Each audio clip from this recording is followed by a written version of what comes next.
Good evening, Barbadians, and to all others who are joining this broadcast. We are coming to you from Illawarra Court in another of the series of press conferences intended to keep Barbadians abreast of what is happening in the island in relation to COVID-19. Here to join us this evening to make a number of major policy announcements is Lieutenant Colonel the Honorable Jeffrey Bostic, Minister of Health and Wellness. With him is the Minister of Home Affairs, the Honorable Wilfred Abrams, who will speak about the very large cluster that we had at Her Majesty's Prison Dodds, and to give us sound technical information and guidance, and to indicate what our nationals and persons on island, what our stakeholders are supposed to do in the context of the information being given this evening and in the context of a COVID-19 outbreak, are Dr. Anton Best, who is a public health specialist with the Ministry of Health and Wellness, and Dr. Carl Ward, who is the Medical Officer of Health at the Glebe Polyclinic. Dr. Best will speak to us on a number of issues relative to what happens in a business place or what should happen if an employee tests positive. He will guide families on how they should behave and interact in the context of the home in order to keep themselves safe. And he will tell employees, what do you do in your workplace if one of your colleagues tests positive? Does it mean that you stop work? Does it mean that the place shuts down? We've heard a lot about contact tracing. We're not necessarily clear on what it is, and that is where Dr. Ward would come in. And as I indicated, the ministers are going to give us major policy announcements. Now, this press conference this evening is one in a promised series. And I just want to explain to you that this is an evolving and dynamic situation in which things are changing very rapidly. And therefore, while our ideal schedule is Tuesdays, Thursdays, and Saturdays, from time to time, we will have to change that. Today, we are keeping to schedule because there is actually a major announcement or some major policy decision that is going to be shared with the public. So welcome. I'm happy to be joining you finally out of quarantine and to have with me this evening persons who can help to guide Barbadians and to support us through this very difficult time given the spread of COVID-19. My first speaker this evening is the Honorable Wilfred Abrams, who, as I indicated, will speak to the very large cluster that we had at the prison. Really well over 300 people, 350 or thereabout, but I believe that he's going to let us know what is happening with that. Minister Abrams, we're happy to hear you, sir. Welcome, and tell us what is happening, please. Thank you very much, Ambassador. Good evening, Barbados. Let me start by expressing my thanks to the prison staff, the Barbados Defence Force, the Commissioner of Police, and the members of the Royal Barbados Police Force who have assisted tremendously, as well as representatives from the Ministry of Health, in helping us to manage what was a very testing and trying situation at Her Majesty's Prison Dodds. I want to commend those from the Ministry of Health and those who were on site with our isolation care facility, who have provided excellent care and helped us to manage a very, very trying situation. While we may have had some issues with the testing and the results, getting results of the tests, my confidence in Barbados' healthcare system was never shaken. And I keep telling people that we might have been overwhelmed with our testing, but at no point in time was our healthcare system overwhelmed. And I had full confidence that Barbados was in a position to deal with anything that might be thrown at us. I'll bring this narrow this now down to the prison and the particular prison setting. As everyone knows, we had a cluster of over 300 persons in the prison, which comprise prison officers and comprise civilian staff and also inmates at Her Majesty's Prison Dodds. And because of the closed nature of a prison system, things spread very quickly in the prison system. So anytime you have a medical outbreak anywhere in the world, you look for it and monitor your prison system to see when it turns up in the prison system, because all must be done to try to control it. Now, we spent a very trying time of almost a month trying to manage the situation at the prison, balance the rights and the healthcare of the inmates with the healthcare and concern for the prison officers and the civilian staff and the wider Barbadian public. So a lot went into the prison situation, and it was not an easy task. What I am pleased to say is that we're making significant progress, or we have made significant progress in the prison. Whereas we tested we had over 300 confirmed results in the prison, I think we are now down to a very, very small amount. It just shows how fluid the situation is. Had this press conference been had this morning, I would probably have said to you that we had nobody who was being monitored as a COVID positive in Her Majesty's Prison, Dodds. All who were in the quarantine section, having completed their 14 days of quarantine, would have been cleared. We had persons who were eligible for release, and a lot of people kept calling and asking about them and their rights, including attorneys. And those who have been scheduled for release up to this date, I believe the last person who was scheduled up to this date would have gone home today. There was one lady, one female inmate from the women's prison who was released previously as well. So we are now on top of that. We have one other person who's already been cleared for release, but they're not due to be released until the 28th. So some level of normalcy is returning to the prison. People have been calling, asking about how to put money on their loved ones' accounts so that they can get calls out or access things from the commissary. Then JS put out a release this week which advised that it was available through the M-Money platform. We're going to circulate that again. I don't want to go into details of all of that, but provisions have been put in place that you can credit your loved one's account or any inmate's account with funds to allow them to carry out their normal tasks.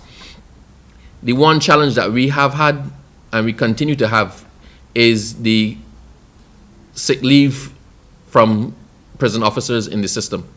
So people keep asking when we're going to return to the virtual visits.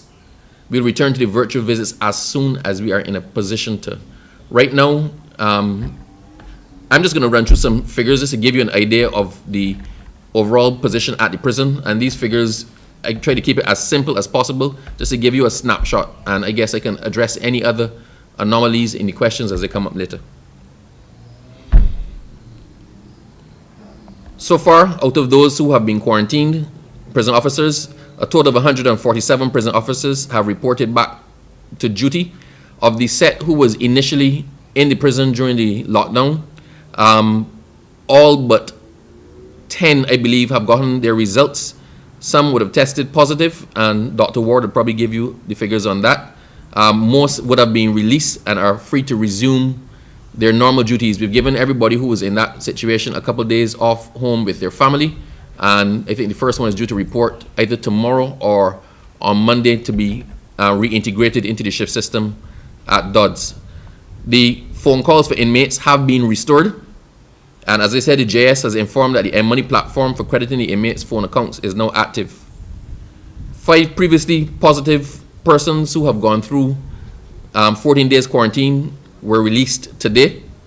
Some inmates were allowed as well outside to enjoy exercise in a controlled manner because, as I said, the prison being what it is, although our numbers have come down drastically, our positives have come down drastically, we have to be mindful that because the situation is what it is, if we are not on top of our game, it can flare up again, similar to the situation in Barbados generally. So we are trying to keep everybody in terms of exercising and whatnot within their quads, so that if we do have a flare up or something else happens in the prison, it can be confined or isolated to sections as opposed to the general population. We have had no critical COVID incidents to date. We had 2 COVID-related cases that were referred to the medical isolation facility, and they were released without complications by the medical personnel at the prison. Our sanitization program is going well, and so far no one that has returned to the prison, none of the prison officers who have returned to the prison have tested positive. So I wish to commend all of those who are keeping on top of that. And I want to commend the selfless, courageous action by those who have returned to their duties and their responsibilities, either from quarantine or in some cases isolation. We have inmates who were isolated, we had prison officers who were isolated at the Harrison Point facility who have reported back for duty, and that speaks to a tremendous commitment on their part and commitment to national service. Over the coming week, we expect more normalization of the operations at Dodds, and we have been using rapid tests as well at the prison where circumstances warrant. So this will assist in early detection and help us to manage the prison healthcare system. So the rapid test, as I said, we had this press conference this morning. Based on the information in front of me at the time, I would have been reporting to you that we had no positive tests, no positive cases at the prison. We have gone through as well. We keep monitoring the inmates for symptoms and doing tests where warranted or where medical information suggests that tests should be done. We have started using the rapid testing system, and the rapid testing system today was able to pick up 3 persons that we suspected were positive, and we've now confirmed that they're positive, and we're able to isolate them and those around them in an effort to control what is going on there. Dr. Ward can possibly speak to you about the herd immunity concept, but basically the risk at the prison is coming down, and is coming down drastically. So we currently have 99 prison officers on sick leave, and I wish them a very speedy return to health, and so that they can resume their duties. And for the 13 prison officers who are currently in isolation, my best wishes go to you and your families who are concerned.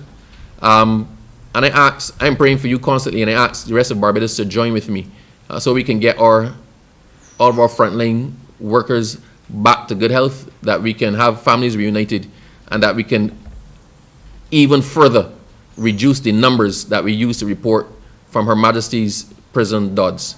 So on the whole, the situation at Dodds is significantly better than when I last had cause to report to you on the situation at Dodds. We have been managing as well the concerns of relatives and loved ones who have been calling, asking for information. We've been facilitating contact between inmates and their attorneys in urgent situations. The situation is not ideal, it is not fully normalized, but I can tell you that we're doing the best under exceedingly trying circumstances, and it is a testimony to what can happen when you manage a situation well and you follow the protocols that are set down. So I wish to commend all of those who played a part in helping us to drastically reduce the numbers at Dodds and help us to bring the situation well not under complete control, as in 0 positives, to 100% of a better situation that we had 1 week ago. Thank you. Thank you very much, Minister. I'm sure that there are going to be some questions from your presentation. Let me apologize for not joining you at the prison last week, Friday. As you know, I was still very much in quarantine and really could not be there with you, but I know that it did create quite a tremendous amount of interest, and I received myself many calls from the relatives or attorneys for prisoners asking about details of their well-being. So this report to the nation and to families who have inmates at Dodds is really quite an important one. We move now to Minister Bostic, Minister of Health and Wellness, who has been telling the country over and over all through the COVID situation from the date of our very first case, that the important thing for all Barbadians is to wear their masks, sanitize their hands or wash frequently with soap and water, and physical distance or social distance, as some people say. 6 feet is now the recommended distance. So let's do that. Let's try to beat back COVID, Barbados, by doing the right thing, all of us. Minister Bostic, I look forward to hearing you this evening to give us an update on the situation with COVID-19 relative to the numbers, as well as to hear what I'm told are some important new policy announcements. Thank you so much for being with us. I'm just going to clear the podium so that you can join.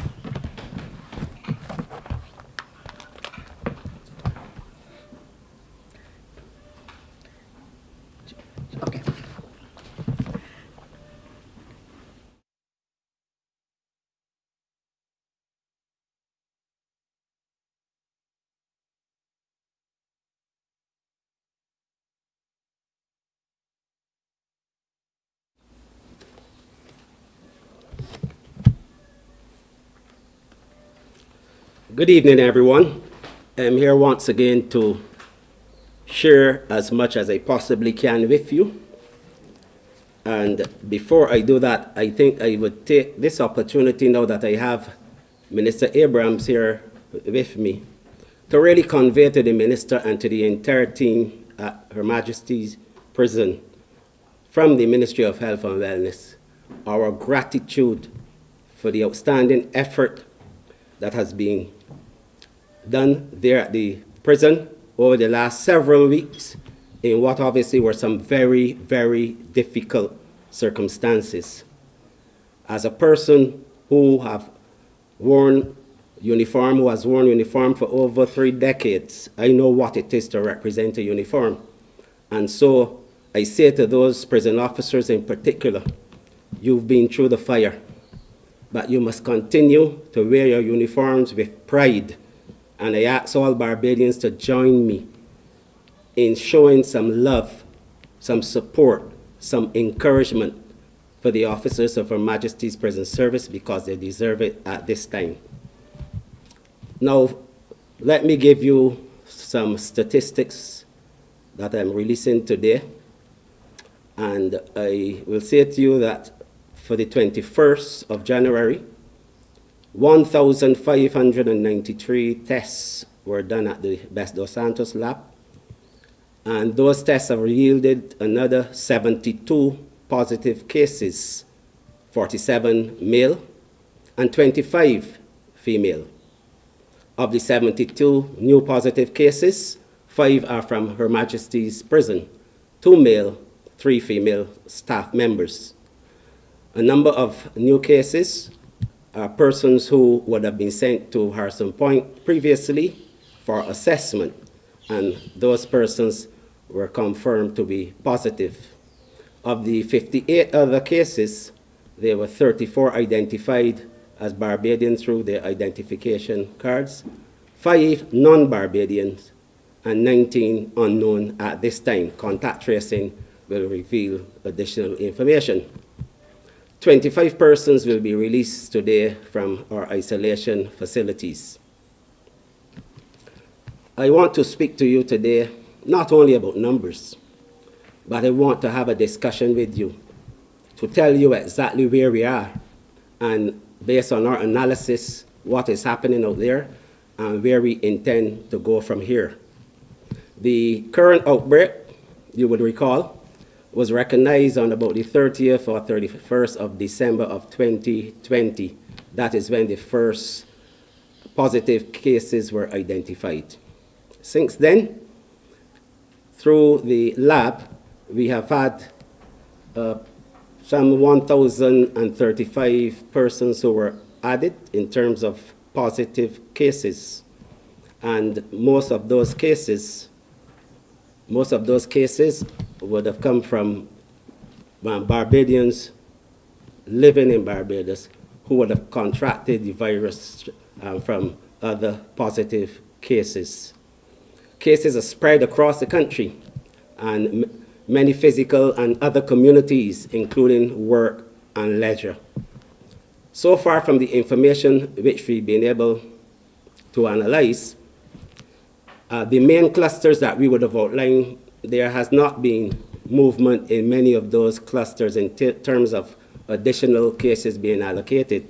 However, some of the clusters have had some additions. The West Coast cluster, for example, has had an additional 2 positive cases, bringing the number to 133 positive cases from that cluster. The West Coast bars, hotels, and businesses, which we would have been speaking to before under another heading, they have added another 14 positive cases, bringing their total to 77. The bus crawl has an additional 18 positives, bringing their numbers to 45. As I said before, all other clusters remain unchanged.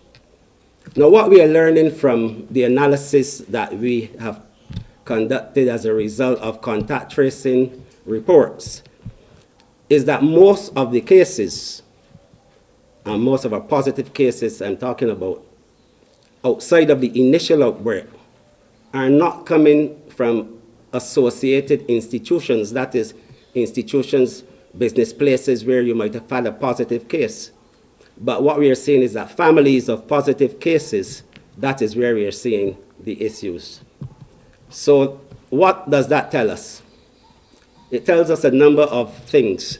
Firstly, that the majority of our cases are coming in environments where people would naturally tend to drop their guard. Drop their guard in families, drop their guard in community settings, and so on. It is also evident that the protocols that have been enforced at the majority, the vast majority of business places have held together and has caused a reduction in what one would have anticipated as cases coming from those entities. And I think that that is a very important thing, because we all hear about protocols, and one would think that there have been breaches of all of the protocols, which is not the case. The protocols are actually holding, and because the protocols are holding, that is why we are not seeing a lot of positive cases coming from contacts of those persons who would have visited various business places and so on. So that, to some extent, is indeed a good sign. The increase in the cases, as I said, we recognize that the cases are set all over the country, for the most part, the southern part of the country and along the west coast, and this is consistent with where some of those clusters have developed. We would have also said to you before that using the WHO definition of community transmission or community spread, that we did not consider, and the public health officials did not consider at the time, that we were at that stage in terms of the pandemic. And so we were working based on what we were seeing, but continuing to do a lot of work across the various communities in Barbados where these cases were springing up, in clusters or not. And that is how we have been tackling the situation.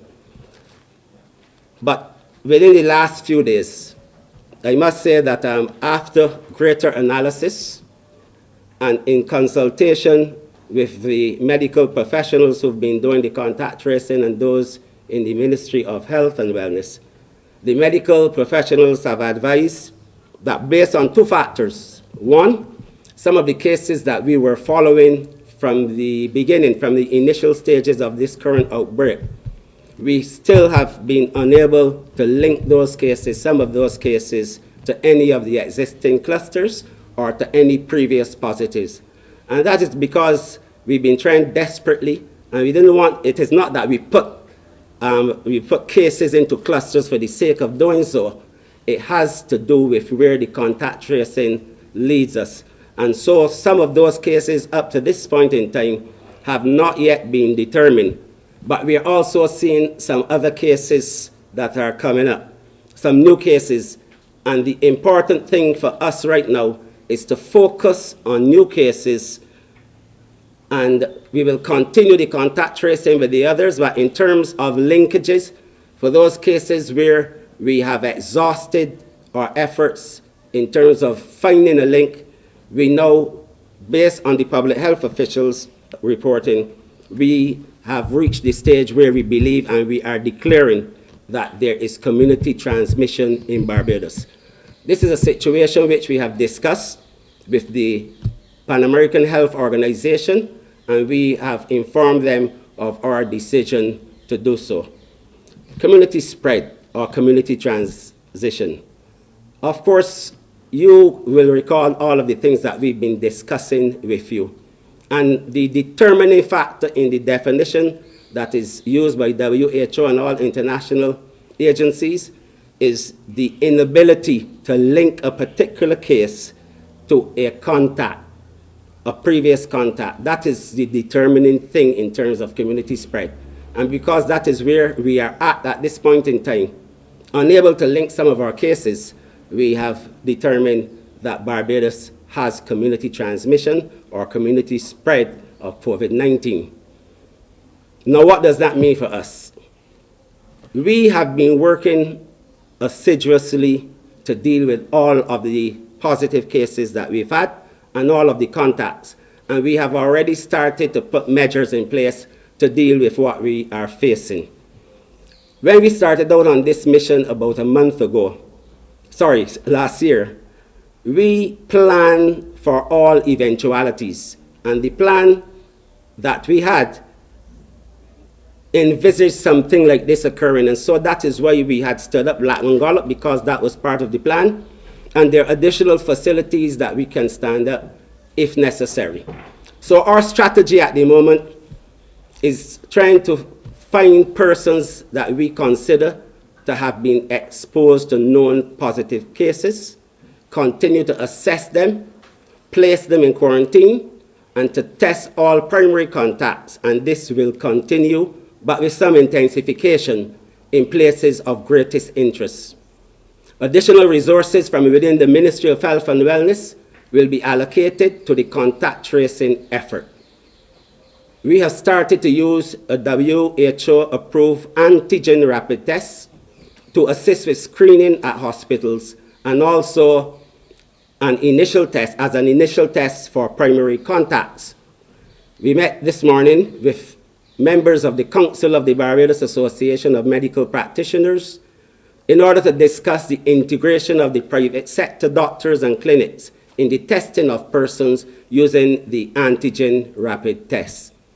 Additionally, an all-out effort to identify and locate symptomatic persons within communities will be initiated as a matter of urgency. This is vitally important because our greatest desire has always been and will continue to be to save lives. Assessing the level of transmission is key to assessing the overall COVID-19 situation in Barbados, and therefore, guiding essential decisions on response activities and tailoring epidemic control measures, those are of great importance to us. So that based on the WHO proposal that we consider in assessing the intensity of transmission, we're looking at the hospitalization rate, which remains low still, mortality rate, which remains low still, case incidence and testing capacity. And we have increased that capacity numerically, or in terms of human resources, in terms of equipment, and also by now introducing the use of the antigen rapid test to help us with contact tracing and to help us with screening within the hospitals. So we are experiencing, therefore, from low to moderate community incidents or risk of community transmission beyond clusters. Additional measures may be required to control transmission. However, disruptions to social and economic activities can still be limited. And as the Prime Minister would have indicated previously, we have a commitment to tighten up on the restrictions if necessary, and those will be discussed over the coming days because the Prime Minister also has a commitment to discuss such matters with a wider social partnership. We are building to ensure adequate health system capacities, that they should be in place to detect and to test and to manage new cases. And the focus, of course, has to be also managing new cases in order to get to those primary contacts to stop the rate of spread within the country. The risk of outbreaks in settings within vulnerable individuals should also be minimized. And what we are recognizing, as I said, is that we are getting some spreads in some families. In some cases, we've seen as many as 9 persons, 12 persons from one family because of exposure to a contact. And this is something that we would have to try desperately to see if we can resolve. So, what we are doing then requires identifying all of the major drivers of COVID-19 transmission. Example is the various types of closed settings in Barbados with the appropriate measures in place to maximize physical distancing and minimize the risks of new outbreaks. We will also investigate additional measures and put in place to reduce the risk of infection and transmission and outbreaks in settings such as care homes. We will focus on prevention and early detection of potential super-spreading events, and by doing that, we believe that that will be one way of also halting or delaying the rate of transmission. We intend to work in collaboration and in consultation with relevant stakeholders from government, civil society, and community groups. All of the interventions that I've mentioned will include, at a minimum, behavioral objectives and target audiences, because that, for us, is also vitally important. So what I'm saying here, Barbadians, residents, and visitors, is that we have a challenge on our hands, and we knew this. But it's a challenge that we still have capacity to be able to deal with. We started out over a year ago by saying that it has to be an all-of-society approach in order to help us to be able to wrestle with the problem. We have planned for this eventuality, hoping it would never occur, and that is why the plan has various layers to it. And the plan in relation to community transmission is one that we have started to activate without even recognizing community transmission, and that is because the density of some of the areas that we've had to deal with and the cases that we've had to deal with in several areas and the way they were emerging, springing up, we knew that we had to put a number of things in place so that we can deal with the surge. The situation is not one for panic. The situation is one for all of us, civil society, all of us to come together and to try collectively to resolve the issues and to stop the spread. At the end of the day, I maintain that it is up to each and every one of us to do our part, to wear the mask. And I know what I'm talking about because I drive around too like everyone else. I visit various establishments. And all I'm saying to people, if you have a business, even if it is a village shop, a village mini mart, it doesn't matter, a bakery, and persons are coming into your establishment who are not wearing masks, do not allow them in. Do not entertain them. Send them back out, tell them to come in wearing a mask. Sanitization of hands, very, very important. And I say this, and I will say this with pride. There's only one way that I know of in terms of dealing with something that is challenging, that looks like an uphill climb, and that is to fight. That is what I've been doing all of my life, and I ask you to join me. No surrender, no retreat. In good times and in bad times, together we can fight through this. We can overcome. I thank you.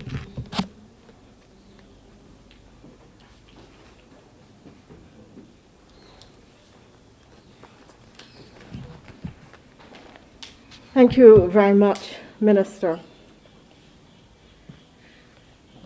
We will turn now to Dr. Carl Ward, who is a medical officer of health at the Glebe Polyclinic, and he is very much engaged in the process of contact tracing.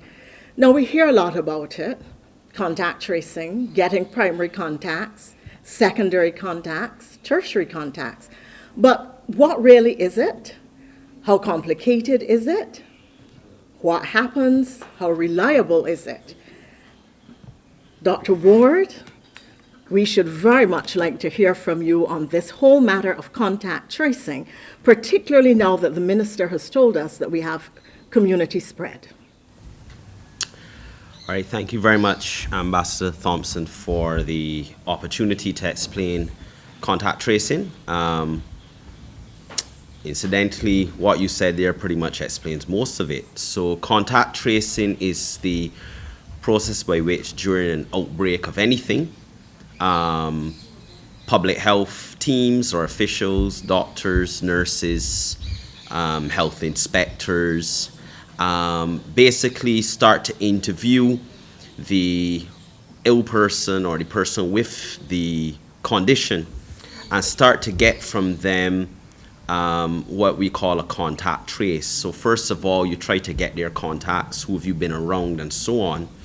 And then you try to give a trace. So the trace time or duration depends on the illness you're dealing with. If you have an illness that has an incubation period of 2 days or something like that, then you don't have to necessarily trace too far.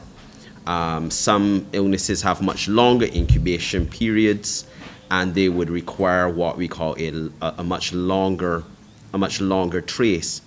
In theory, or at least just in the basics, contact tracing can be easy when you think of it, but it also can be difficult and challenging, and requires you to ask questions multiple different ways, and requires you to find ways to jog people's memories.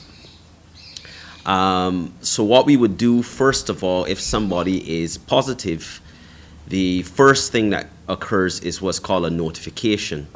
So someone from the Ministry of Health would call the person whose result has come up as positive and let them know basically that they are positive, and then refer that person so that the person can be transported to isolation. At that point, some basic contact tracing information is gathered. Who's in the house, where they work, phone numbers, and so on. Sometimes the person doing the notifying is also the person's contact tracer. Sometimes the person doing the notifying is just doing the notifying and then handing over the case to somebody to actually contact trace. The contact tracing is normally done by the medical officer of health or their team from the catchment that person lives in, unless the person is already obviously part of a cluster and you might have a team or an individual doing the tracing for a cluster. And if that is the case, then you might get someone doing the tracing who's not from that area. So the tracing starts off with basic demographic stuff, name, age, that sort of stuff. Again, you're trying to make sure that the person you're talking to is indeed the person with the positive result. And then you get an idea as to who's in the household, who their primary contacts are. And what is a primary contact? A primary contact is someone who has been in close contact with the positive person, right? And the WHO and PAHO do have definitions for that as well, which we can get to a bit after. And it's not just working out, well, John has been around Carol and Philip and Henry. You also have to find out what level of risk that interaction was. So when John was around Henry, were they wearing masks? What sort of masks? What were they doing? What was the location? What was the activity? And that can also determine whether somebody is a primary contact and whether they need to do things like get tested or quarantined and so on. And that is also very important later on. The other thing we start to look at is try to identify as soon as we can who secondary contacts might be. So secondary contacts would be people who are contacts of the primary contacts. So maybe Henry was a primary contact because he was working with John close in the office and they weren't wearing masks. Henry's brother, who happens to live in the same house as Henry, would be a secondary contact, right? And any of Henry's brother's friends might be tertiary contacts, and you go on and on like that. At the beginning, obviously, we are only really concerned about the primary contacts because those are the people who would need to be quarantined, and those are the people who would need to be tested. The tracing also involves a day-to-day, ball-by-ball, play-by-play as to what the person has done.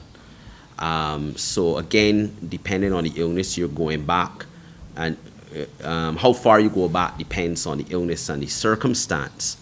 So for COVID, you're talking going back 10, 14 days, unless the person is a traveler, in which you only go back to the day that they arrived. And you just go back bit by bit. Such and such a day, What did you do? You got up, you did this, you did that, you went here, you went there. And each time you work out where they've been or what they've done, you again try to assess what sort of interaction there's been. And I know that some questions might be coming to Dr. Best with regards to businesses, but that's where it then becomes important as to whether a business should close or not close.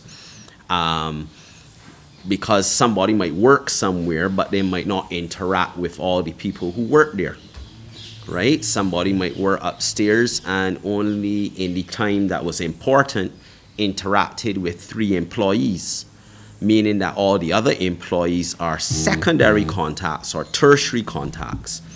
And it's only really then the primary contacts who would need to quarantine and get tested.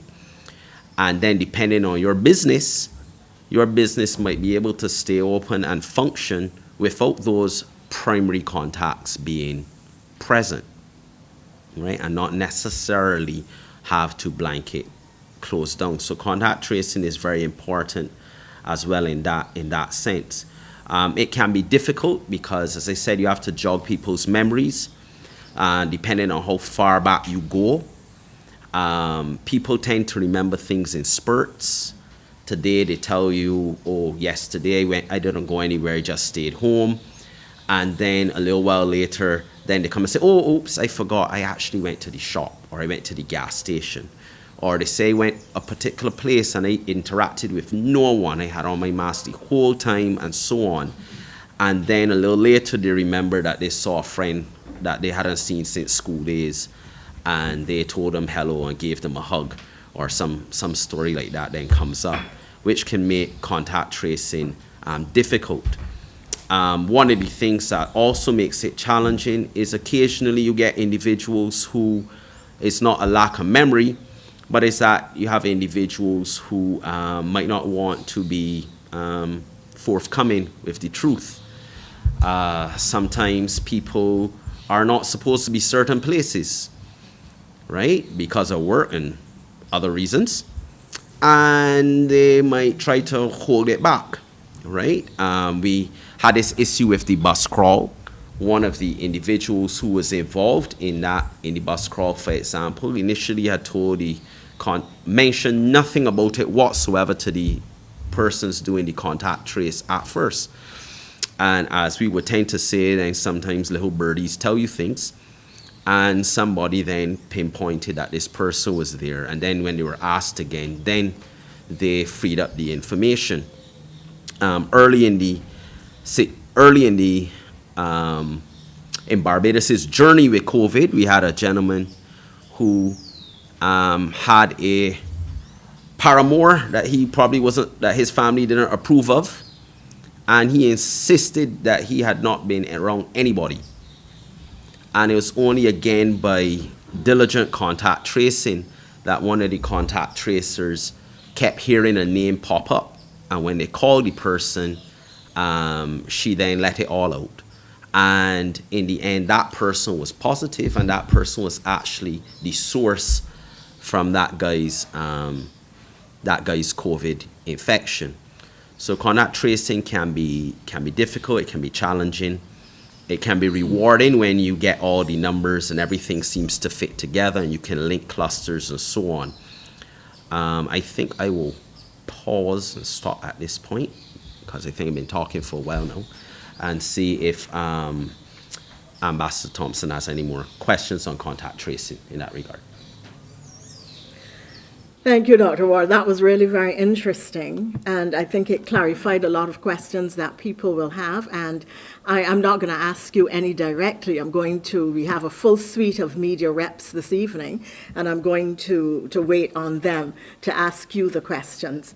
Closing this session, before we turn over to the media, will be Dr. Anton Best, Public Health Specialist in the Ministry of Health and Wellness. Dr. Best, we've heard from the Minister and we've heard about contact tracing, and in the last few weeks we've heard a number of business spaces close. We've heard that an employee at a particular place has become ill, and therefore what I'd like you to guide the public on is exactly some of the issues that Dr. Ward started to explore with us. What happens when there is a positive case at a business place? Does this warrant shutting down? What do other employees, co-workers, what should they do? How nervous should they be? How do families living in close contact react when, there is somebody who in the family who may have tested positive, and give us some general guidance on how we need to conduct ourselves now that there are likely to be more people within the community setting and within families who are showing positive. So thank you so much for being with us, and we look forward to hearing from you. Sure. Good evening, everyone. Thank you, Ambassador Thompson, for the opportunity to say a few words on what business places should do in the COVID environment.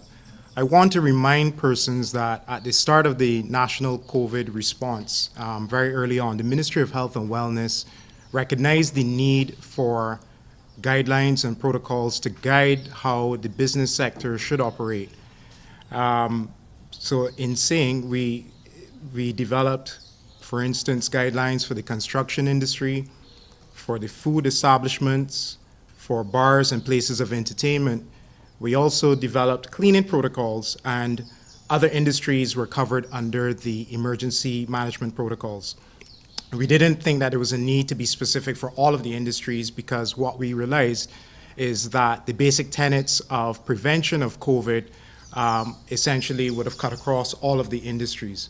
So the basic tenets are the temperature checks that we are familiar with upon entering a business, customer logs for contact tracing, where you write your name, email address in some cases, and telephone number when you're entering restaurants, for instance. And then the very powerful but very simple message of hands, face, and space. One simple phrase, three powerful words. Hands, good hand hygiene is critical. Face, must always wear a face mask. And space, physical distancing and social distancing. And this is a message that we're not going to ever get tired of saying, and we should never get tired of hearing it, because this is critical to the prevention and control of COVID-19 in Barbados. So, as Dr. Ward would have described, the Ministry of Health and Wellness has a very systematic approach to contact tracing. And here's where his presentation dovetails into my very brief talk on what business places should do in the event that there's a case of COVID-19 that enters that business, whether it's an employee or whether it's a customer. And Dr. Ward would have explained the importance of differentiating between primary contacts and secondary contacts. And this is very important, because what we saw happening was that a lot of people were reacting based on being a secondary contact and then going off and getting tested or quarantining, and not under the guidance of the Ministry of Health and the public health officials who would have identified the primary contacts. And just to remind you what Dr. Ward said about them, those primary contacts, once identified, are quarantined and tested for COVID. So the key message here is that prevention is absolutely critical. But I also need to stress that panic is what we want to avoid. We also want to avoid automatic closure of businesses, and we also want to avoid the notion that all employees in a business need to be tested. Everything that is done needs to be guided by the Ministry of Health protocols and our approach to contact tracing. I also need to remind persons that there's a risk to employees in a business and there's a risk to customers. The risk from customers is relatively low, and I say that because customers come into a business for only a brief period of time and they leave. One of the things I don't think Dr. Ward got into details when he was talking about a primary contact is that a primary contact is defined by space, so within a 6-foot radius, and time. And usually it's 15 minutes or more for someone to be determined to be a primary contact in the absence of wearing a mask. So if you think about it, in a business place, the persons who are there for the longest are actually the employees of the business. So when we talk about the strategies that govern a business place in terms of COVID prevention, Yes, we focus a lot on the customers, but we also have to focus on what the employees do. And there's another dimension to what employees do, and that other dimension is what happens before they come to work, what happens when they leave, what happens when they return to the community. And that is why it's important that all of us remind ourselves of the key actions to prevent the spread of COVID-19. It's not just what happens when you're in a business, it's what happens when you're doing all other activities, whether you're at work or doing other activities. And once again, that very simple phrase, 3 words, hands, face, and space. Good hand hygiene, wear a face mask, and physical or social distancing, imperative in breaking transmission. Thank you very much, Dr. Best, particularly in defining that issue of the primary contact and what the criteria are.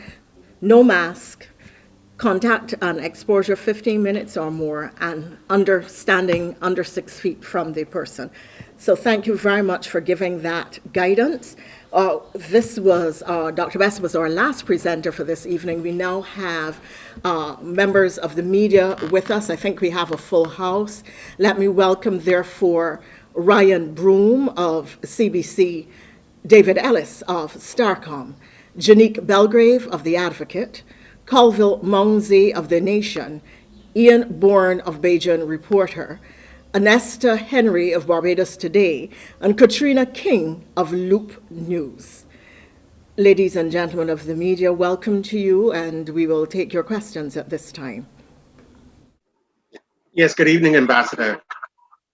My first question with regard to the West Coast, actually, there was an allegation made on social media that there was an area in Speightstown near where the fire was, where it is claimed that a large number of visitors are congregating and they're not necessarily observing the correct protocols.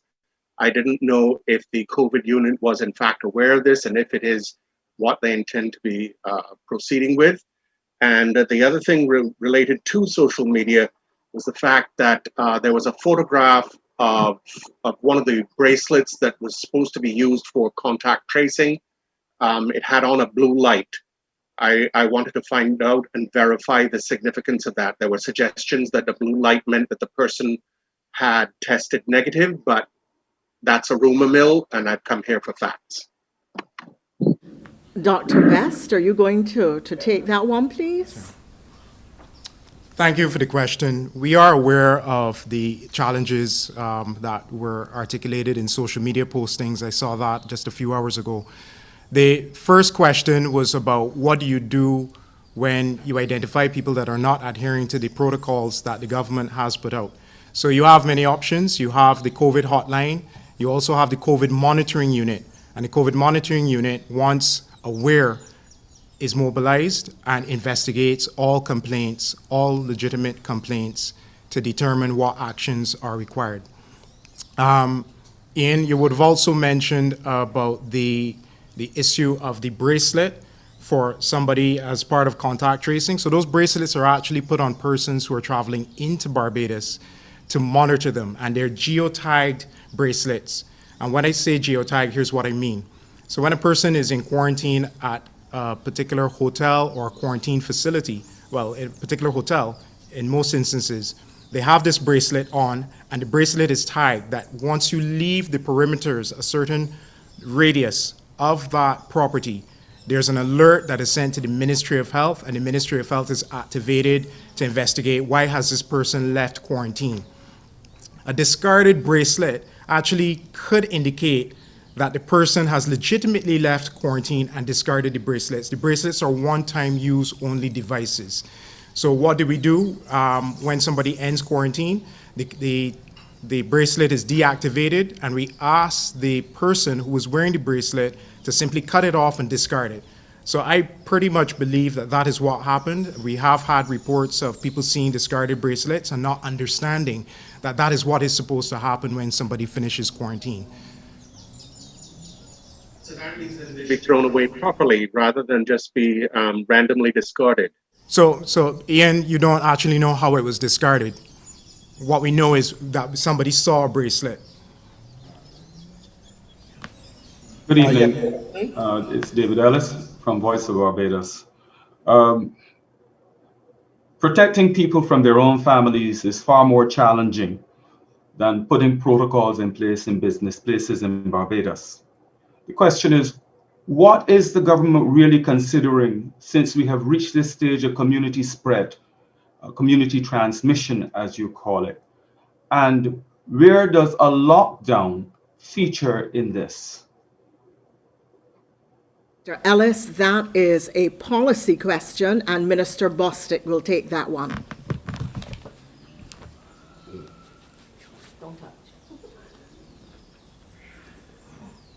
Thank you, Mr. Ellis, for your questions.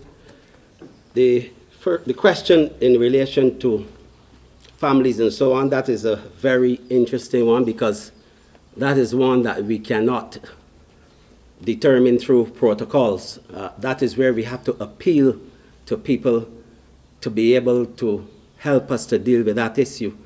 And for example, what we've noticed over the last few weeks is that there are persons who are presenting to a medical facility at a stage which we would consider to be an advanced stage of displaying symptoms.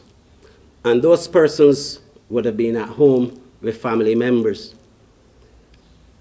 The appeal from me is for persons, especially if you are living with family members who are elderly, but family members in general. If you know that you have been exposed because of places you visit, places you frequent, then the appeal is for persons to try to protect their own families first and foremost. And that is an appeal that cannot be put into a protocol. The other side of it is that there are persons who we believe may not be presenting early because of a fear of going into an isolation facility. The problem with that is this: if you love your loved ones, your families, and so forth, it is best that we get to them at an early enough stage that we can treat them at the facility and that we can help them to continue with their lives after COVID. The Harrison Point. Sorry? Why not a lockdown? No, I was answering that question first. I will answer the question on the lockdown. As I have said earlier, we believe, and we have always said, that we will tighten restrictions as required. And that process started, for example, with the curfew, which was from 6 p.m. and then extended to 9 p.m. And there will be further tightening. There will be further tightening, but that is a decision that will be taken in consultation with the wider social partnership, and that will be communicated in the coming days by the Prime Minister. But at this point in time, we are focusing. We've made some recommendations in terms of tightening up, but we are focusing at this point in trying to deal with what is before us, which is to try to identify those persons who are infected or who have symptoms in particular, to try to treat to them at an early stage and to increase the capacity for everything that we are doing in accordance with the plan that we have based on where we are at this point in time. I have one more question for you on this, if I can. It has to do with your assurances. You have been giving us assurances since March last year. You had some initial success, but you talked to us about a plan today. To many people, your plan has failed to stop community spread. So in those circumstances, why should we have confidence in your word now? My answer to that, David, is this. We have a lot of laws in this country, but the reason why we have courts and we have prisons is because not everyone follows the law. I am stating here clearly that the protocols that have been established in this country, and it was not early success. We've had success for several months. And the success that we've had, first of all, is a result of the protocols that we've established. the cooperation of all of Barbados, including citizens, also the support from the media, because the media during that period of time played a significant role in terms of speaking to Barbadians, educating Barbadians, and telling Barbadians what they're supposed to do in relation to the protocols. This is not an effort for the ministry that I have responsibility for alone. It is not for the government alone. This is for all of us. And I am absolutely certain that if we put our heads together and we do the things that we were doing before, there have been some challenges, yes, and we've tried to deal with those because obviously, as I said, not everyone followed the protocols. But at the end of the day, it's not about the plan, it's about all of us working the plan. Yes, good afternoon, Minister. Colvin Munzi, Nation News. Just two questions from me. Firstly, you sent out, the ministry sent out a press release this morning outlining 10 cases at the QUH. Could you outline for me the additional pressure that now places on that primary facility, health facility? And secondly, in your mapping of cases, could you give us a broad perspective of how many constituencies have been touched, or if there are any areas that have not been touched from this current outbreak? The QEH question, thanks for both of your questions. The situation at the Queen Elizabeth Hospital is that there have been some sporadic cases of members of staff of the QEH. And I say sporadic because there are several departments, as you would appreciate, within the Queen Elizabeth Hospital. And these persons that have tested positive, the 10 persons, are not identified with one or two departments within the QEH, but they touch a number of departments. And in that sense, the impact on the delivery of services in those departments have not been impacted in a negative way by those persons who have tested positive. I would also add that the evidence at this point, the evidence does not suggest that these cases originated within the QEH, but is part of the community spread based on other cases that we have been following. The Queen Elizabeth Hospital is still in a position to provide the services that it has to provide. Obviously, there will be some concern there because some staff have been impacted and staff have been impacted in other institutions, but it does not stop the QEH from fulfilling its mandate. The QEH is prepared for several types of emergency situations, including hurricanes and devastating hurricanes, and how they will reconfigure in a situation like that when they don't have the full staff complement available to the QEH. At this point in time, it is nowhere near that.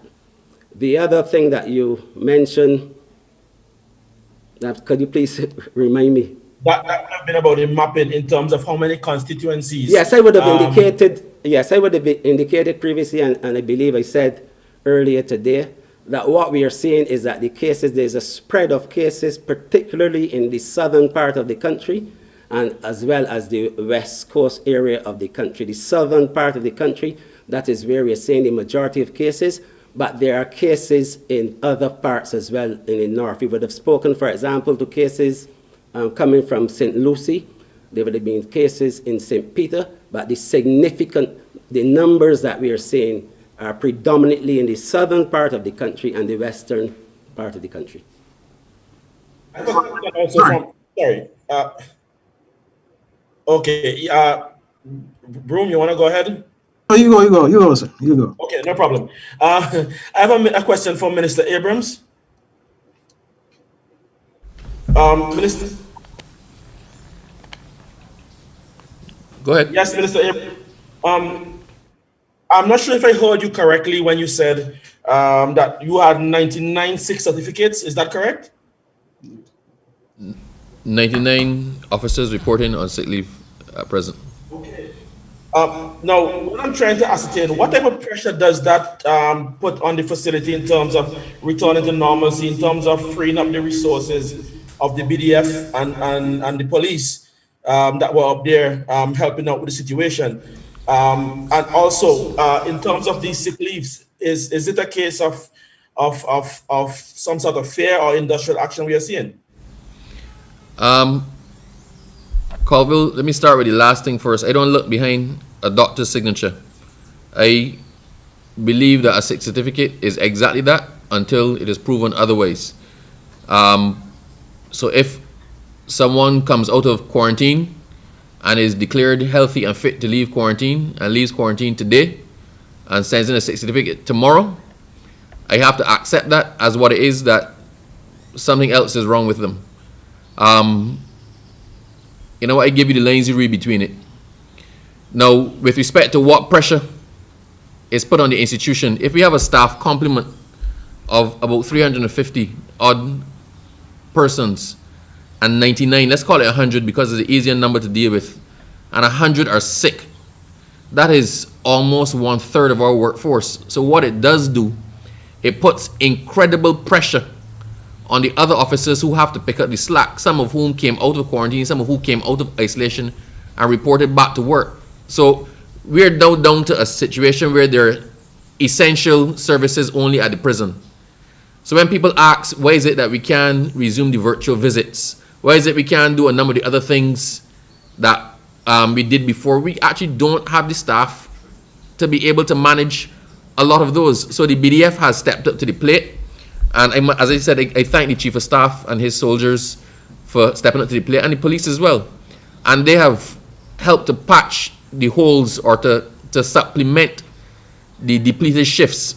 But we're trying to not use the BDF officers and the police officers in essential prison situations. So we don't necessarily want them interacting with the inmates where it can be avoided. So they do perimeter security and other things that don't really involve trained prison officer duties. So our ability to return to normal is governed by two things. It's governed by our management of the COVID situation in the prison now and our still going with the protocols that have served us well in this stead and helped to reduce our numbers. So we're managing the situation as carefully as we can. But the other thing that's hamstringing us in coming back to normal is the shortage of officers. There's no getting away from that. So, as I said, I wish everybody is sick a speedy recovery, and I look forward to when we have approaching a full complement back. I believe that come next week, the complement should increase. It's been steadily increasing as people recover.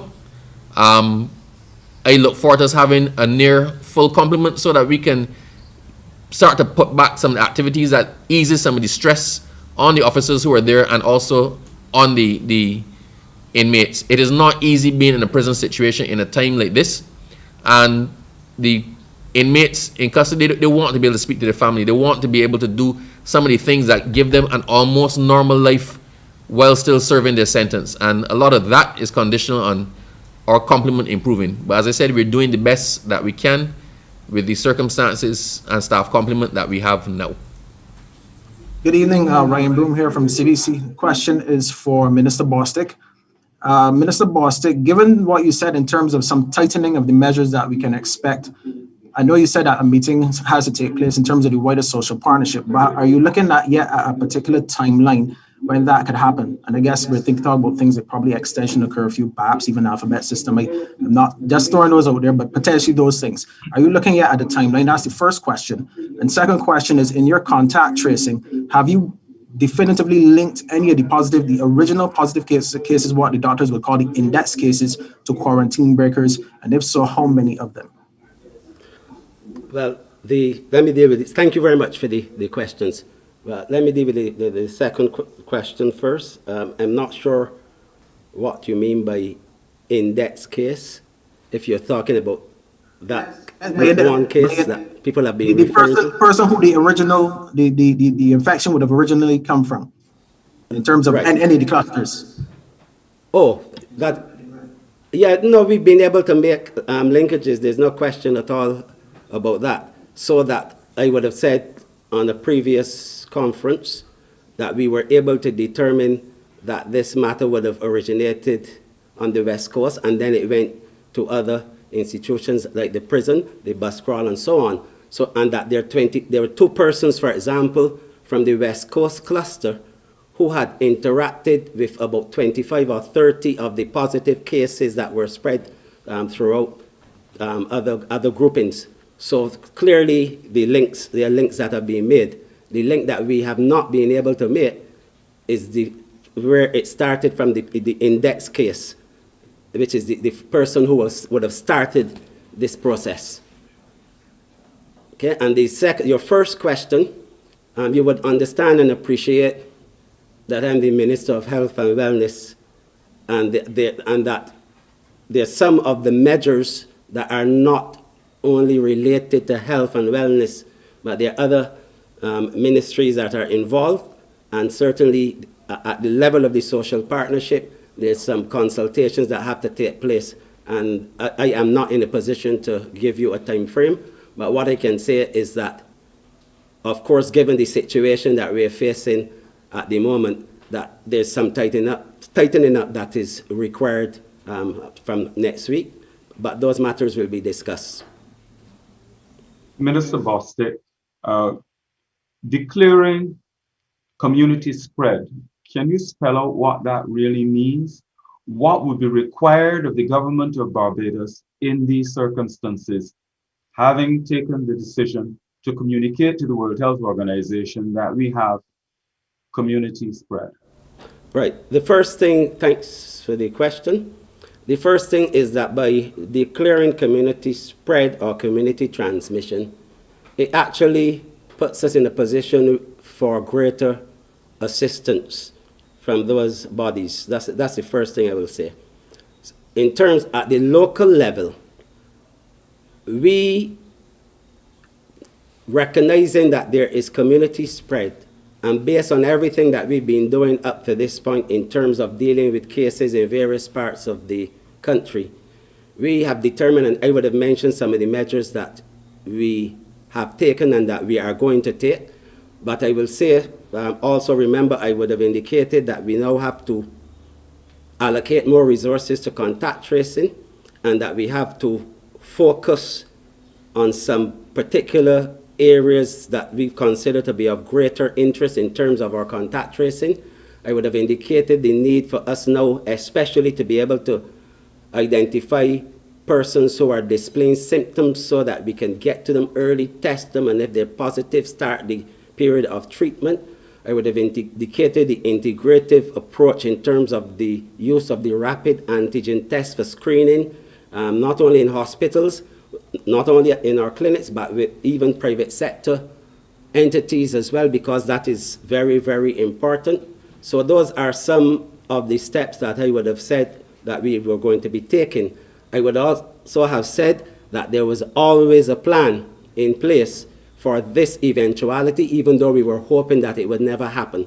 So that plan is being assessed, because that plan would have been done early back in 2021.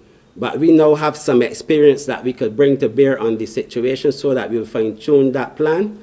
We intend to share that plan with the Barbados Association of Medical Practitioners and other stakeholders. And there are some aspects of that plan that we will have to start looking at getting things in place in case we have to activate. And that includes the standing up of additional facilities. Blackman Gollop was only one, but there are other facilities that we have, and we have plan B, C, D, and E, because we never knew exactly what was going to happen, and so we had to put things in place, and we try to worst case everything that comes our way. Critics are telling me that your contact tracing method is a bit antiquated. They suggest that you should be having QR codes, and there are those who say that the government is behind the ball in this regard. If you're going to step up contact tracing, wouldn't it be necessary to improve the technology that you're using? People point out that we are still, and many of us go places, people are still using pen and paper to take your name and your number. Thank you, and I would say that is a fair comment. And only today, contact tracing is really for the public health officials, but I will speak to this in the sense that that matter was raised today at a meeting with BAMP, and they actually had a suggestion, something that they wanted to put on the table, and I indicated to them that they should deal directly with the medical personnel responsible for contact tracing, and if as early as Monday there's a solution, a technical solution out there that can assist in the process, we'll be very, very happy to look at it, because if there's such a thing out there that is available in Barbados, there's no reason why we would not want to look at it. I would like to follow up on my colleague, Mr. Ellis, Minister. I have been getting people bombarding me, some saying 11 days, some saying 19 days. They have no receipt or, as Mr. Ellis pointed out, a QR code that they have taken a test. You also spoke to the fact that there's going to be rapid antigen testing. Best Dos Santos can only do so much. Is there a likelihood that the possibility of using the University of West Indies to take up the slack of tests in addition to Best Dos Santos, and what can be done to provide, as I said, a receipt or a QR code for those who were tested? Yeah, the last question, that is already in train. Not necessarily QR code, but certainly an email to start with, and then we've been sending things directly to persons from the doctors or the testing sites for those persons who were swabbed in those institutions or facilities. The capacity, and I don't want you to mix up the antigen test with the PCR test, because the antigen rapid test does not require any work inside the Best Dos Santos lab. But the PCR test, we don't have an issue in terms of the capacity, the capacity to test or the capacity to provide PCR tests. The lab has went from doing 200, 300, 500 tests to up to 2,000 tests per day, PCR tests. So the issue was not the lab being able to do tests. In addition to that, you would recall that the Prime Minister would have indicated that we are looking, there are two private entities that have made submissions in terms of establishing testing capacity, additional testing capacities, and we are looking at those as well favorably, because if we can have some additional capacity on the island, of course it will help. Mr. Minister, two questions from me in terms of, firstly, your transient population, the homeless persons. Now that you have announced that there is community spread, that raises some some concern among that population. And also, I know I sound a bit like a stock record, keep asking this question every time we have a press conference, but in terms of the variant, what the investigations into that, how far are we where that is concerned? As we would have indicated, the samples have been sent to the Caribbean Public Health Laboratory in Trinidad and Tobago, and the officials at the Best Dos Santos lab, as well as the Chief Medical Officer, are in contact with the officials at CARFA, and I believe that we will get some information in the coming days in relation to that, but I don't have any information on it at the moment, but we've done what was required of us, and we've submitted the samples. Remember, there would be a queue at the lab, the CARFA lab, because CARFA is not only dealing with Barbados, but the region, but we are trying desperately to get back those results as quickly as we can. But also, you would recall that I also indicated to you that whether or not the variant is here, and I'm not saying that we don't want to know, we obviously do, but what we are trying to do in terms of the protocols and protecting ourselves and following the public health advice, that remains in place irrespective of what variant comes our way at this point in time. Minister Bostic, you say we need to have that information, but it does appear as though we dragged our feet nonetheless. In the same way that the World Health Organization needs to know whether we have community spread, isn't it important that they should also know whether one or other of the variants is present in Barbados? Of course, yes. Yes, it's important for them, it's important for us.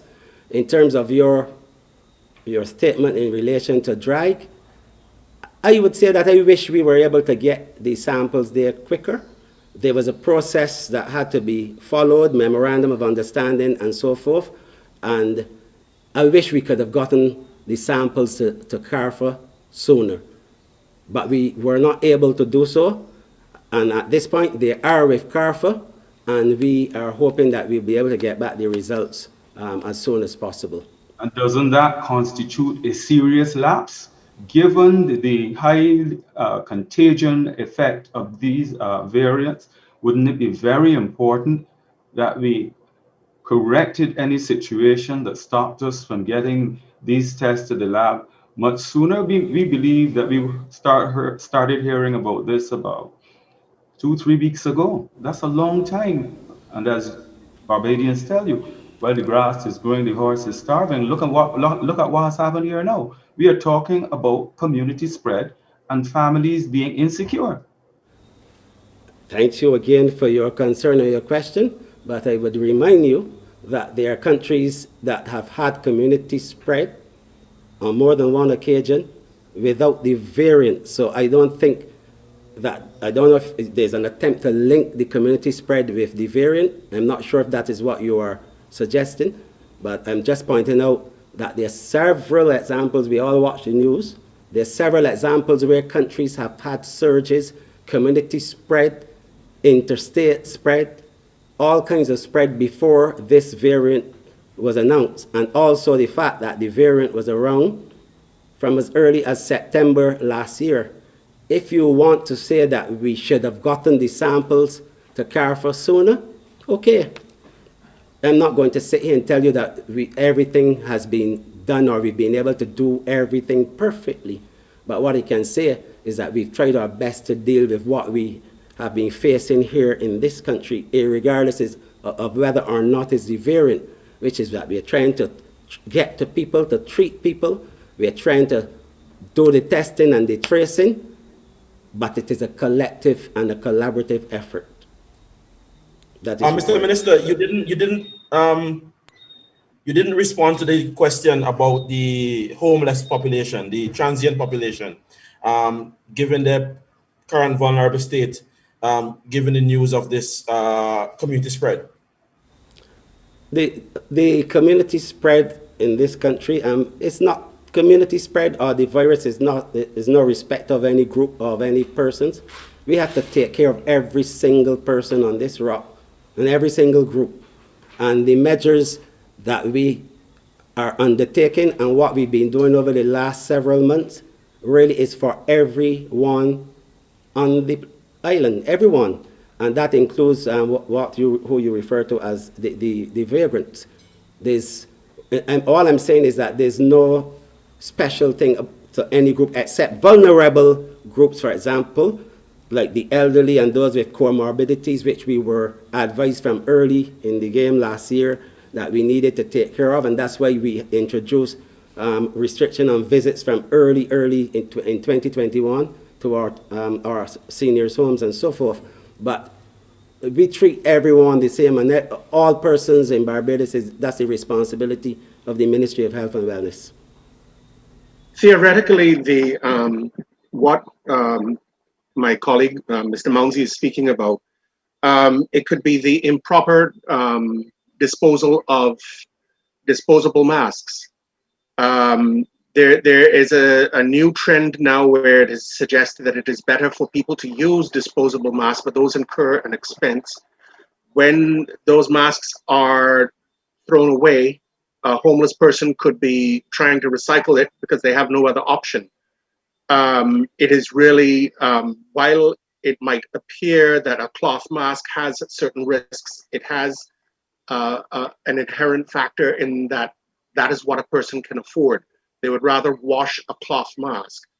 Are there any steps by government going forward, especially being that we have what WHO calls community transmission, to make disposable masks more affordable and to have better facilities for getting rid of those masks, because there are people now who are starting to wash disposable masks rather than get rid of them properly.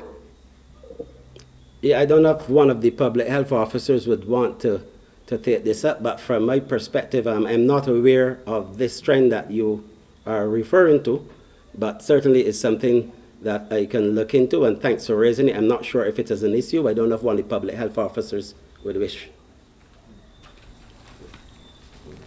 Thank you, Ian, for your question. I just wanted to say a word about masks and the government policy overall. From April of 2020, the government of Barbados recommended the use of face coverings.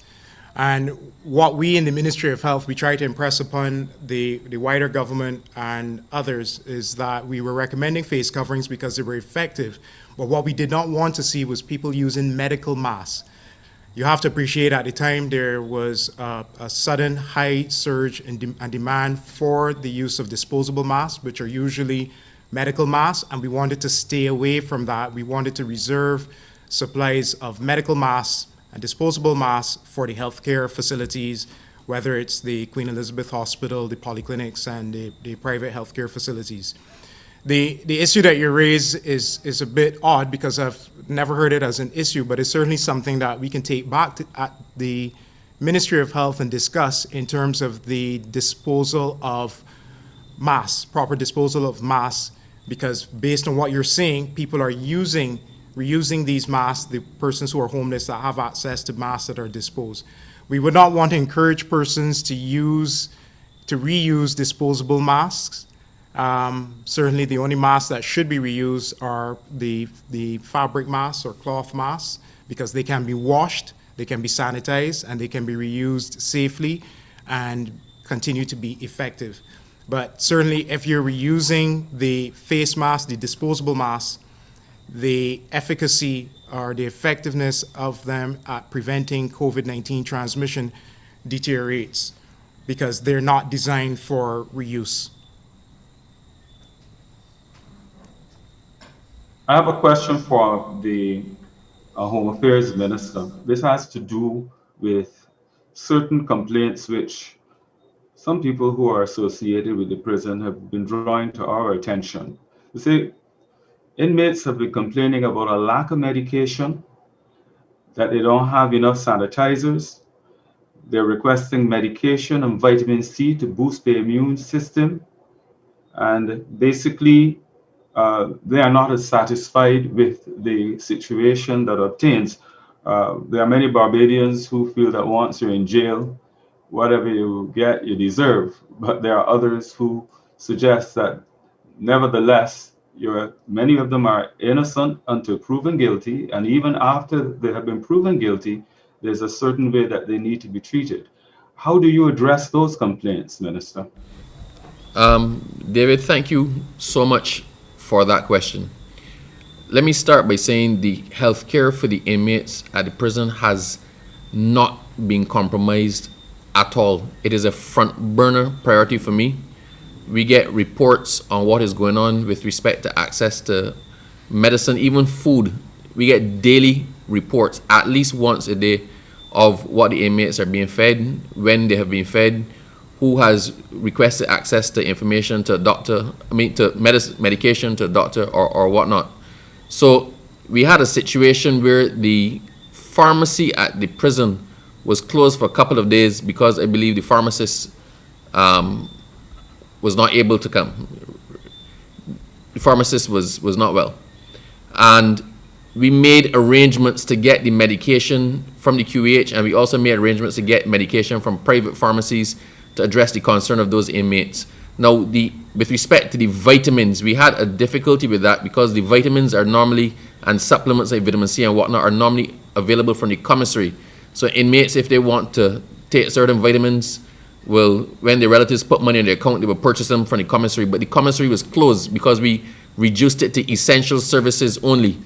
But when that issue was raised by the inmates, I immediately gave the instruction, and the vitamin C and whatnot was sourced from privately and distributed to the inmates who requested it. So every single time we had a complaint or a query like that, we addressed it immediately. But what ended up happening is somebody may have circulated something today saying, you know, my son, my daughter was not well or feeling sniffly and they couldn't get vitamin C. And we addressed it immediately today, but that same message is still circulating 7-8 days later, and people think it's a current state of affairs.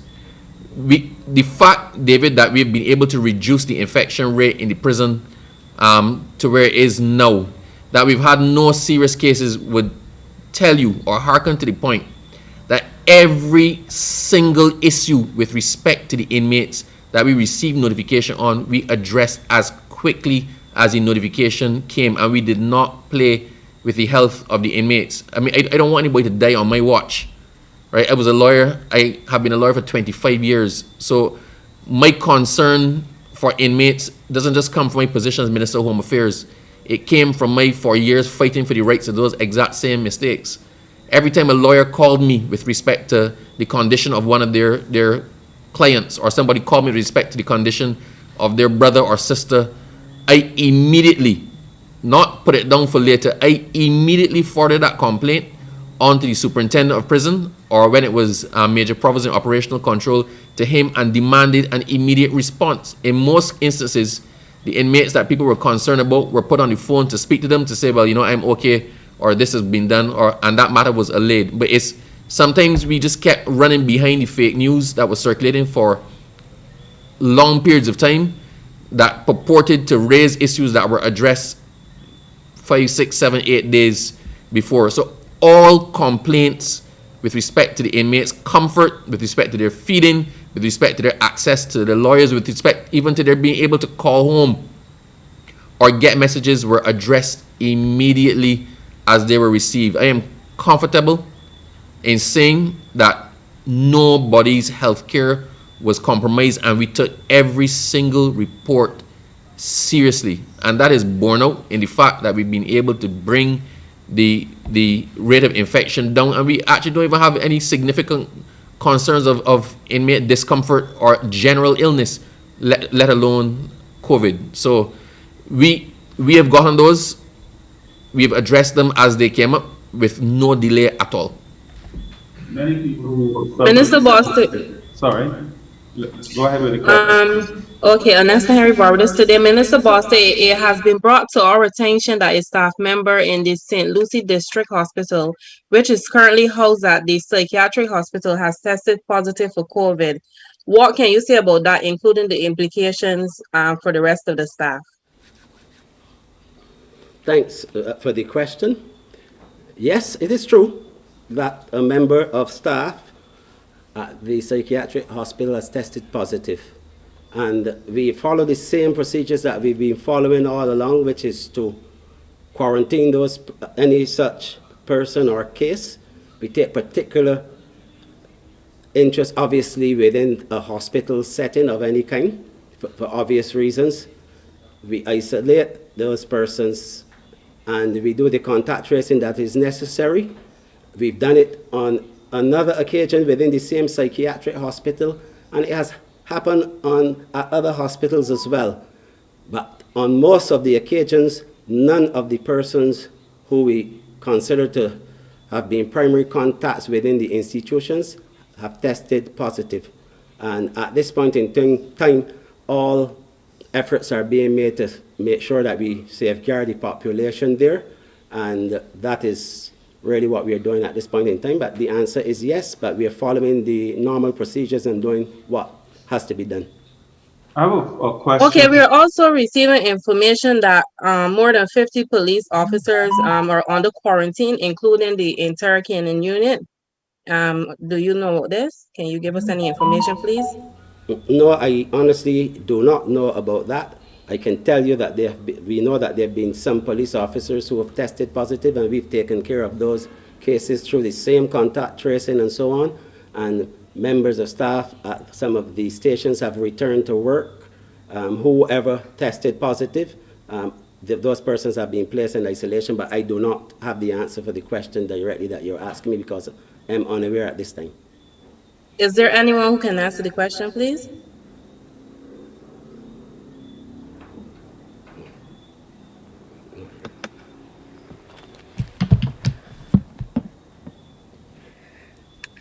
Thank you very much. We've been going for about an hour and a half now. I know that Dr. Ward has some information that he wants to share with us, something that will help to tighten and improve our contact tracing and to give some suggestions to members of the public.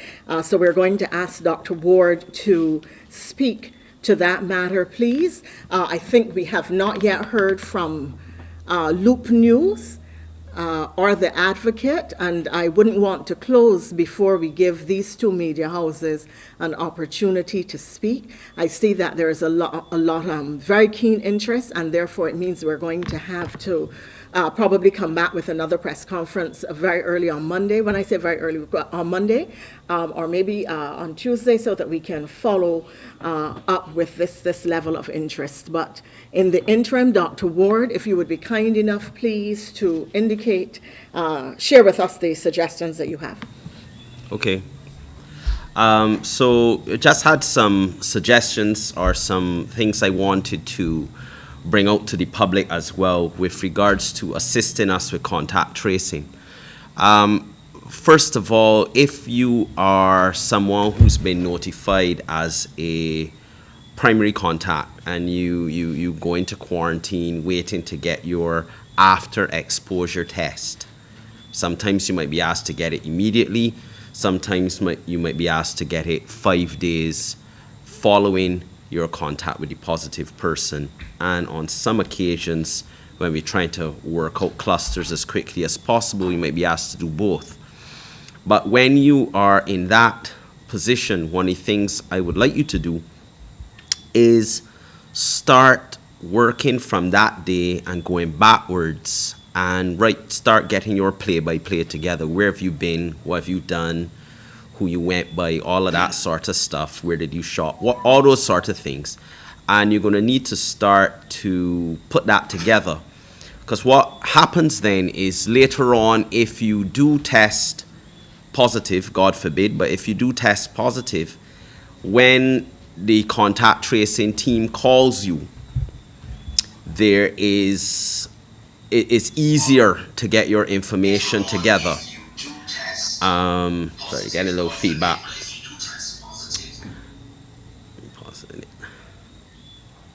Right, so later on, if you do test positive and we then have to start asking you questions, you have some of that already to hand. It also makes, I've also found in contact tracing, it makes it more helpful. You tend to forget less. And if you have your running commentary on where you've been being put together, as you remember things, then you can actually go and fill them in.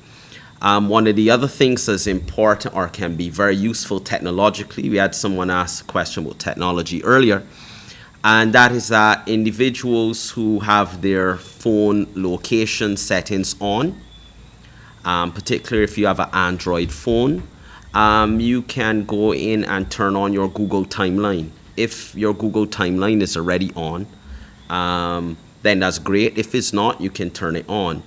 What happens is with that, then you can actually go and map back. Google will show you where you've been for the past 2 weeks, right? Now, obviously, some people are very concerned about Google knowing those things, but they probably know anyway. So I'm just saying, but I suspect they already know anyway. So I think it's actually very useful because sometimes when individuals who have the timeline on and you're able to work with them, sometimes the timeline has in places that they actually forgot that they went, right? So that's something else that can be very, very useful with contact tracing. Just wanted to add another thing to let people know that the contact tracers in Barbados are working extremely hard right now. There's nothing called bank holidays and weekends for the contact tracing team. We're up late hours doing work and reviewing result sheets and trying to find out who we have to call next. Sometimes the only thing that stops us is not calling people at ungodly hours, right? And I think those are the key things I wanted to mention so people can help us. I also don't want to necessarily promote people being malicious and getting in people's business, but it also has been useful as people come forward and give us information as well, just as people give COVID hotline information and so on. But as I said, not that I want to create peepers and so on in the country, but it is useful when we can get third-party information as well. Thank you. Thank you very much, Dr. Ward. Ms. Henry, we have recorded the question and we will try to get an answer to you directly at Barbados Today. I believe that our press people here would have your contact information, so we will try to get the answer directly to you because it is an important question. That just leaves us with Loop News. Jean Baldwin, Barbados Advocate. Yes. Hi, I was wondering if it's possible to get an update on the clearance of the backlog of the test results, what percentage by now has been cleared, as well as before persons who were coming here for surgery could have applied for exemptions in the past with regards to quarantining. Is that still the case? All right, Dr. Bess, thank you for that question. Dr. Bess, you're up. Sure. Thanks. So regarding persons who are coming here for surgeries, there was never any exemption given for quarantine. What we do permit in some circumstances is you can quarantine at a private residence as opposed to a hotel, and then you can leave that residence and go straight to the hospital, whether it was surgery or some other medical intervention. I would now hand over to Minister Bostic regarding the backlog. Spray, please.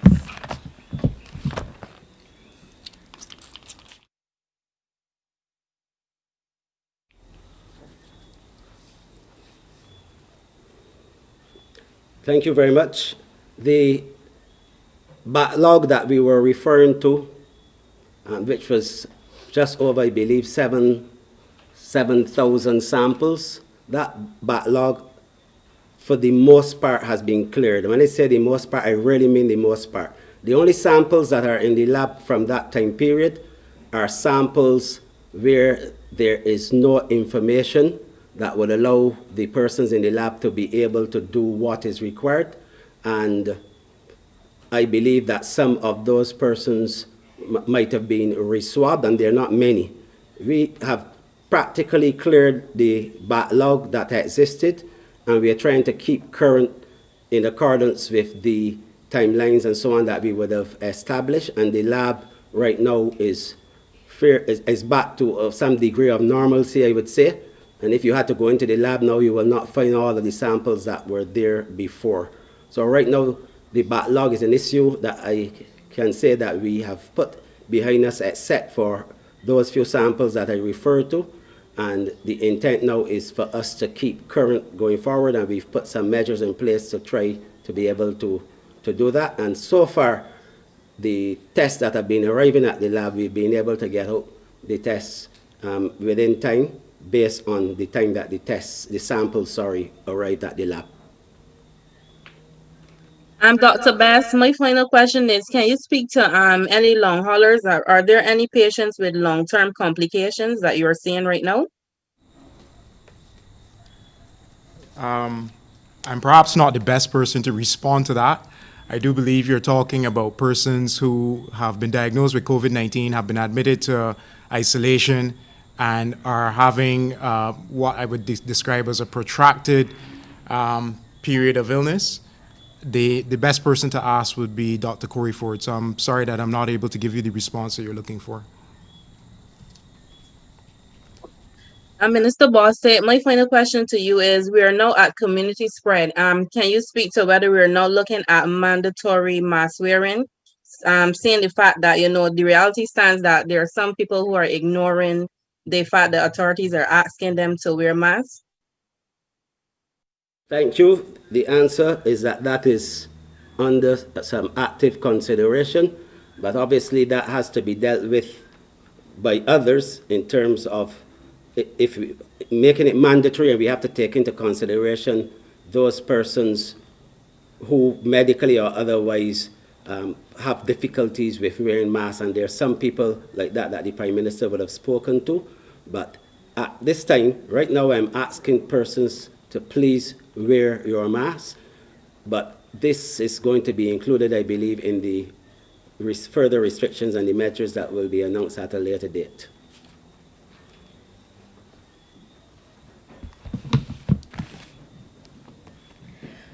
Members of the media, members of the public, thank you very much for joining us this evening.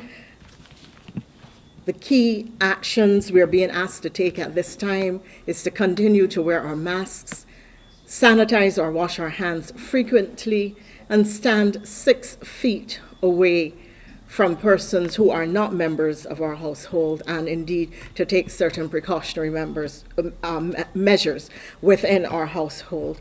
I think that there's other information that has emerged that is important for all of us. If we feel unwell, report it early, because we could deteriorate very quickly or infect other family members, other loved ones. Seek help early and tell the truth when you go to the medical practitioners. Thank you so much for joining us. This is an evolving situation. We will continue to keep you fully updated and apprised of what is happening in the country and what measures are being taken to keep Barbados safe. If we work together, Barbados can and will beat back COVID. Good evening to you.